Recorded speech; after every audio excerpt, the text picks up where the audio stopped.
Hello everybody, welcome to my videos, and today I'm gonna explain the Highway to Hell solo that I invented by myself. So an example what you can play on the Highway to Hell song. And as always, I wrote down the solo in notes and tabulature, and you can get it. When you drop me a line, I will send it to you via email or whatever. And as always, I wrote it down in notes and tabulature for the lead guitar, for the rhythm guitar underneath, in notes and tabulature as well. So it looks like that. I think it's pretty easy to work with if you want to have it. Tell me. Okay, start with the solo, and I'm gonna explain afterwards.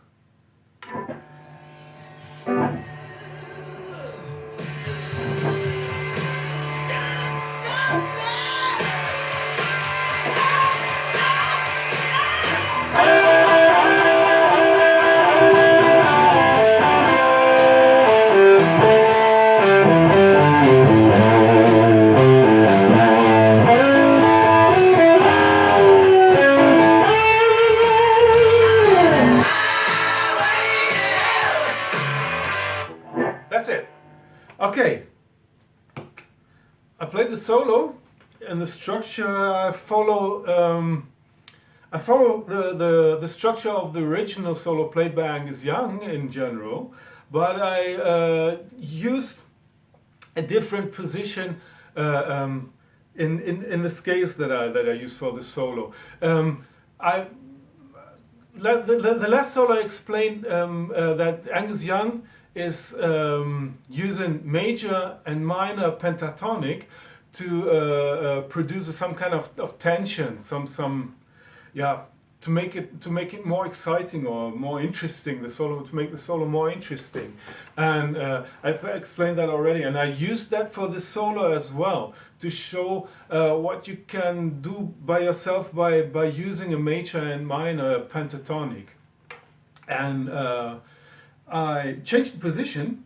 Angus Young was playing in the fifth and the second fret of the guitar, and I was using the fifth fret and the seventh fret, these positions, for playing the solo.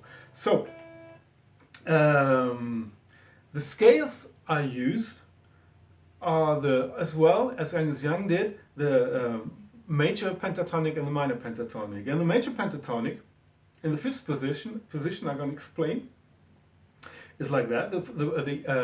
It's an A major pentatonic, and the chord, the A major chord on the fifth fret is like this. It's this one, as you may know. It's a barré chord. You put your finger on the fifth fret, over all the six strings, and then the middle finger, the second finger, on the sixth fret of the G string, the ring finger on the seventh fret of the A string, and the pinky finger on the seventh fret of the D string. That's my A major chord.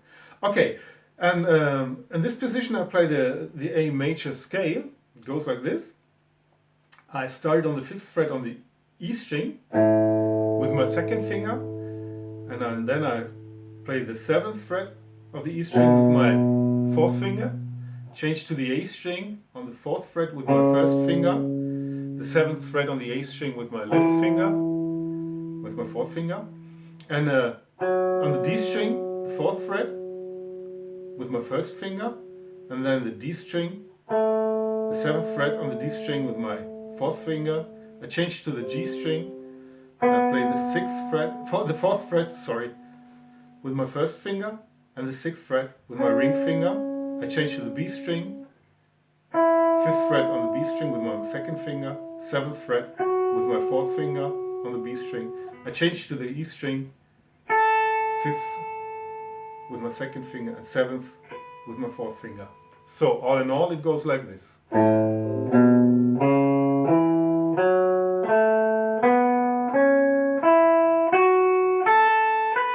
And also play descending.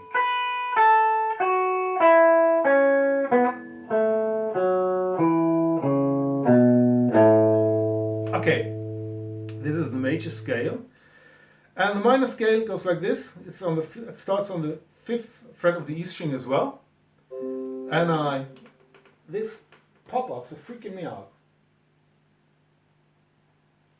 Okay, though, I hope it stops now. So, the A minor scale starts with the first finger on the 5th fret of the E string, and then 4th finger on the 8th fret of the E string. I change to the A string, 5 and 7 with my 1st and 3rd finger, on the D string, 5th and 7th fret with my 1st and 3rd finger, and then the G string, also 5th and 7th fret with my 1st and my 3rd finger. I change to the B string, 5th and 8th fret with my 1st and my 4th finger, my 1st and 4th finger on the E string, on the 5th and the 8th fret. So all in all, it goes like this.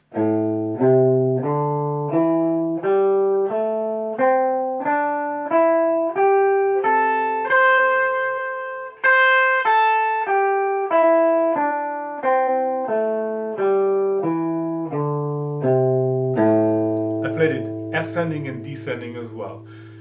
It's good to learn it so that, by heart, so you don't have to think about the notes or the scale anymore, and that you can play it without thinking. Okay, good.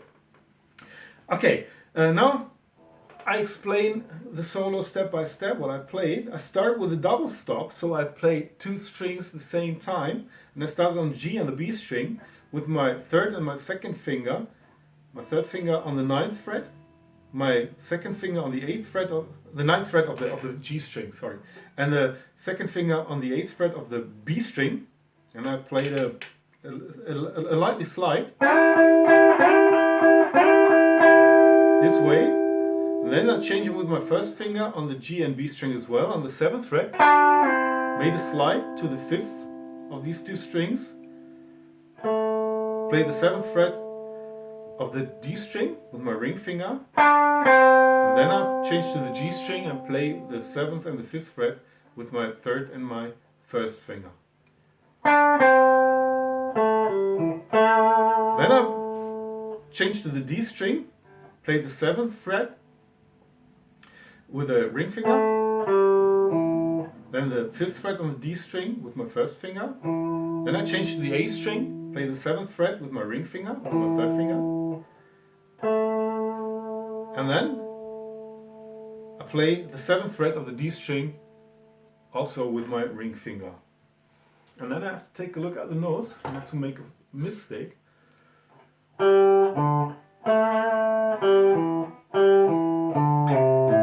Now I have to take a look.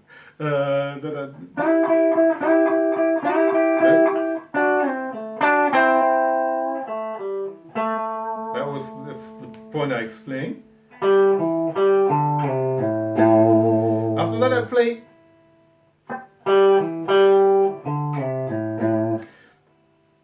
the 5th, with my 1st finger, the 5th fret of the D string, change to the 7th fret of the A string with my ring finger, return to the 5th fret of the D string, and then I change to the A string, also with my 1st finger on the 5th fret, make a slide to the 3rd fret of the same string, and play the 5th fret of the E string 2 times. After that, I play the 3rd fret on the A string, the 5th fret on the E string with my 3rd finger, and the 3rd fret on the E string with my 1st finger, and then I change to the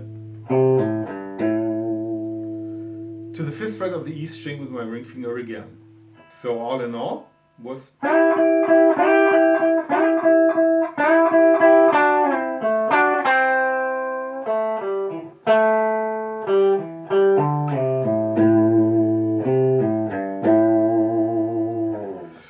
to this point, I was using the minor scale, so the whole solo was played in A minor. And on this point, Angus Young is changing to the major scale, and I do it as well. As I said, in general, I follow the structure of the solo that Angus Young played in the original song. So I changed to the major scale, to the A major scale that I explained in the beginning of the video. I changed it at this point as well. So now I'm playing a slide from the 4th to the 6th fret of the G string with my second finger.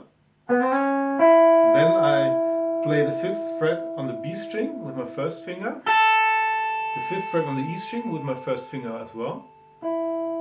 Then I return to the 5th fret of the B string and I still use the first finger.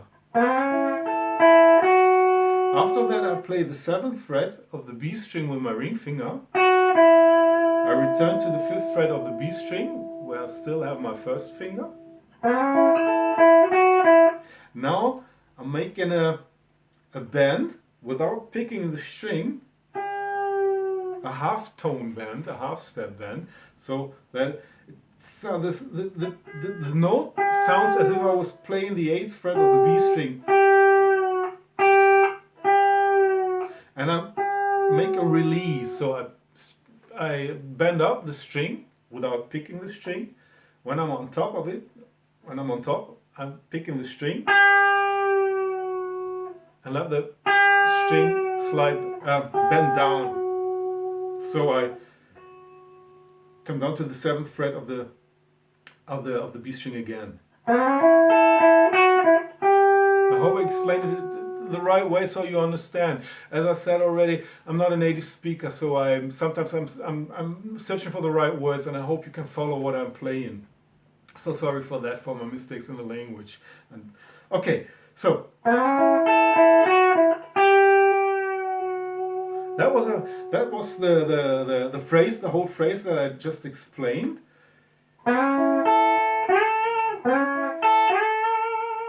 And in the end, I'm playing. Now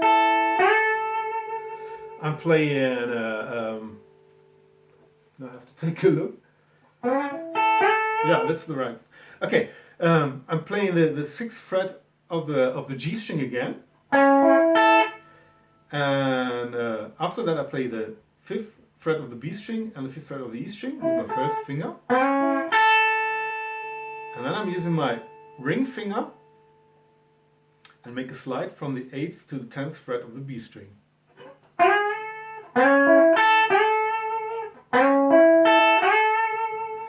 That was that. Okay.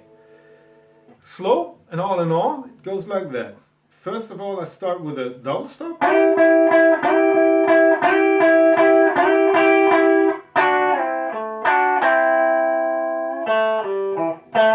was the first phrase. The second phrase is like that.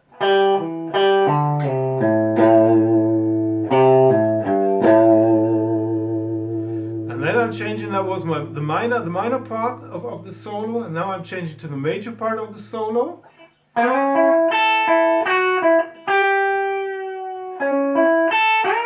No.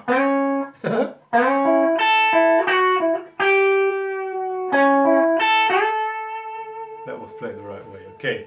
And that's the end of the solo. Okay. So,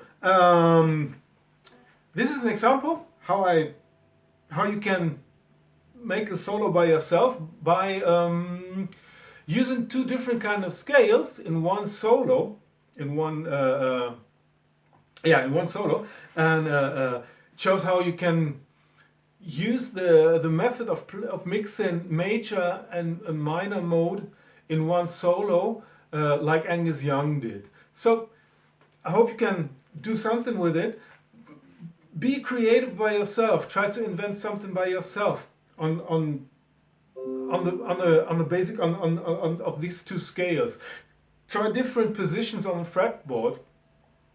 Mix the two scales in one position, like I did on the fifth position. This position, the 5th fret, is a very good position because you can see the major chord, the A major chord, and the A minor chord pretty well. The A major chord I explained already. The A minor chord, you just use your middle finger, and then you have the A minor chord. It's pretty good to see. So when you're using the scales of this position, you make a good connection in between the chord and the scale, and that gives a good overview. But anyway, try to change the position as well. Try new positions on the fretboard, maybe positions as well that you don't know that much. So you get used to these positions to play in these positions, and you widen your horizon. I can say, you can say, yeah. So you make, you learn something new. Okay, so be creative, be innovative, and I hope you have. I can do something with this what I showed you, what I just showed you, to help you out with making some progress on your instrument. Have fun, keep on rocking, stay in tune, stay healthy, and see you next time. Goodbye.